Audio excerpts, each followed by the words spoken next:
Ayurveda resort നിർമ്മാണവുമായി ബന്ധപ്പെട്ട് LDF convener EP Jayarajan വൻ സാമ്പത്തിക അഴിമതി നടത്തിയെന്ന ഖാദി ബോർഡ് വൈസ് ചെയർമാനും CPM നേതാവുമായ P ജയരാജന്റെ പ്രസ്താവനയെ തുടർന്ന് ആടിയുലഞ്ഞ CPM കടുത്ത അന്തചിത്രത്തിൽ പെട്ടിരിക്കുകയാണ്.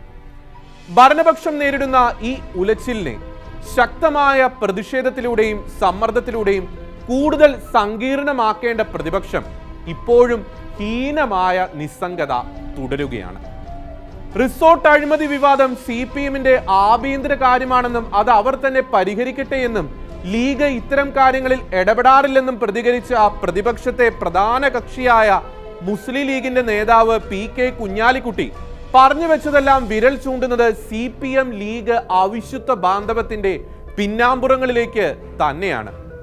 സംസ്ഥാനത്തിന്റെ പൊതുമുതൽ കട്ടുമുടിച്ചുവെന്ന് പ്രമുഖരിൽ പ്രമുഖനായ ഭരണകക്ഷി നേതാവിനെ കുറിച്ച് സഹപ്രവർത്തകനായ മറ്റൊരു പ്രമുഖ സഖാവ് തന്നെ തെളിവുകൾ സഹിതം ആരോപണം ഉന്നയിക്കുമ്പോൾ അത് അവരുടെ ആഭ്യന്തര കാര്യം മാത്രമാണ് എന്നും തങ്ങളുടെ വിഷയമല്ലെന്നുമുള്ള മട്ടിലാണ് കുഞ്ഞാലിക്കുട്ടി പ്രതികരിച്ചത്.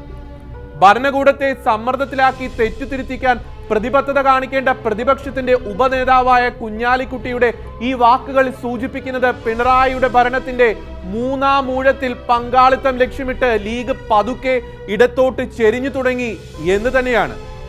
EP ജയരാജൻ ഇടതുമുന്നണി കൺവീനറായ നാള് മുതൽ കയ്യും കലാശവും കാട്ടി അവർ ലീഗിന് ഇടതുപാളയത്തിലേക്ക് മാടി വിളിച്ചുകൊണ്ടിരിക്കുകയാണ്. തൃക്കാക്കര ഉപതെരഞ്ഞെടുപ്പ് കാലത്ത് അത് മൂർച്ഛിക്കുകയും ചെയ്തിരുന്നു. പുതിയ പാർട്ടി സെക്രട്ടറിയായി വന്ന ഗോവിന്ദനാകട്ടെ മുസ്ലിം ലീഗ് വർഗീയ പാർട്ടി അല്ലെന്ന് പരസ്യമായി പറഞ്ഞ് ഏണിയുടെ അറ്റം പിടിച്ച് LDFലേക്ക് വലിച്ചടുപ്പിക്കാൻ ശ്രമിക്കുന്നത് കേരളം കണ്ടുകൊണ്ടിരിക്കുകയാണ്. മുഖ്യമന്ത്രിയാകട്ടെ ഒരവസരം പോലും ലീഗിനെ പുകഴ്ത്താൻ ലഭിക്കുന്നത് വിട്ടുകളയുന്നുമില്ല. തമ്മിൽ തല്ലും പടലപ്പിണക്കവുമായി കിതച്ചു നീങ്ങുന്ന കോൺഗ്രസ് അടുത്ത കാലത്തെങ്ങും അധികാരത്തിൽ വരുന്ന ലക്ഷണമില്ലെന്ന് തിരിച്ചറിഞ്ഞതാണ് മുസ്ലിം ലീഗ് ഇടതുപാളയം ലക്ഷ്യം വെക്കാൻ കാരണം. ഇടതു മുന്നണിയിലേക്കുള്ള ക്ഷണങ്ങളെ അവർ നിഷേധിക്കുന്നുണ്ടെങ്കിലും അധികാരമില്ലാതെ ഉറക്കം വരാത്ത അവർ ഇടതു ബാന്ധവത്തിന് കച്ചമുറുക്കിയിരിക്കുകയാണ് എന്നത് തന്നെയാണ് സൂചനകൾ. അങ്ങനെ ഭാവിയിൽ സംഭവിക്കാൻ പോകുന്ന കാര്യങ്ങളുടെ മുൻ സൂചനകളാണ് കുഞ്ഞാലിക്കുട്ടി ഇന്നലെ പറഞ്ഞ വാക്കുകളിൽ നിറഞ്ഞു നിൽക്കുന്നത്. വരുന്ന ലോക്സഭാ തെരഞ്ഞെടുപ്പ് വരെ UDFലെ ഒറ്റക്കെട്ട് സിദ്ധാന്തം ഉറക്കെ പാടി കോൺഗ്രസിനെ സഹായിച്ചിട്ട് കേരളത്തിൽ നിയമസഭാ തെരഞ്ഞെടുപ്പ് എത്തുമ്പോൾ ഇടത് പാളയത്തിലേക്ക് ചേക്കേറുക.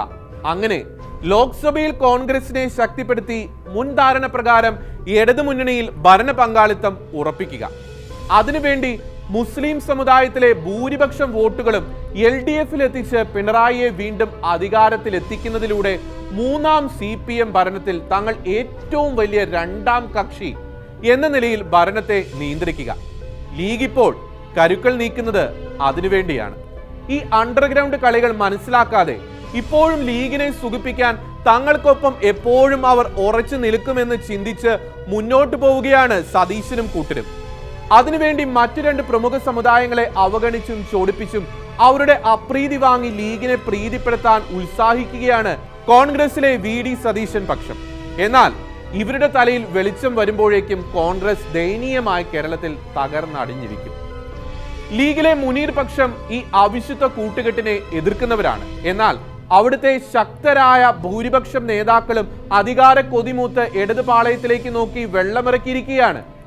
ഏതുതരം വർഗീയതയും തങ്ങളുടെ വോട്ട് ബാങ്ക് വിപുലീകരണത്തിന് ഉപയോഗിക്കുന്ന ഭരണപക്ഷം കേരളത്തിൽ ഉള്ളതുകൊണ്ട് ഒട്ടുമിക്ക മുസ്ലിം തീവ്ര സംഘടനകളുടെയും പിന്തുണ ഉറപ്പാക്കാൻ അവർക്കായിട്ടുണ്ട്.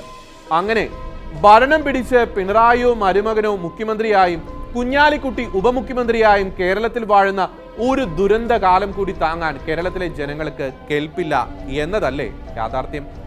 പക്ഷേ ഇതൊക്കെ തിരിച്ചറിഞ്ഞ് ഉണർന്ന് പ്രവർത്തിക്കേണ്ട കോൺഗ്രസ് ഇപ്പോഴും മയക്കത്തിലാണ്.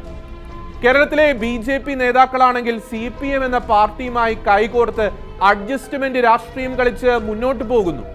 ഈ സാഹചര്യത്തിൽ ആര് ഉദയം ചെയ്യും കേരള രാഷ്ട്രീയത്തിൽ കേരളത്തിന്റെ രക്ഷകരായി?